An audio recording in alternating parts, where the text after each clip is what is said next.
Hello viewers, আসসালামু আলাইকুম। চলে এলাম নতুন একটি ভিডিও নিয়ে।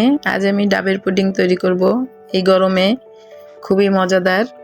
তো আমি 2 কাপ ডাবের পানি নিয়েছি, হাফ কাপ চিনি নিয়েছি এবং এখানে নিয়েছি আগার আগার পাউডার 3 চা চামচের একটু কম হবে।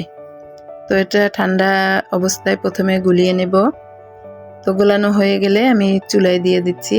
চুলায় দিয়ে এভাবে নেড়েচেড়ে শুধু একটু বলক হলেই তুলে নেব। বলকের পরে আর বেশিক্ষণ রাখার দরকার নেই। বলক হতে হতেই আমার এটা ঘন হয়ে আসবে।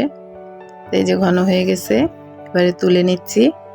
তুলে আমি এখানে নারিকেলটাকে একটু ফুলের আকৃতি করে নিলাম। তো পুরোটা আমি ছেঁকে নিচ্ছি, প্লেটে বসিয়ে দিচ্ছি।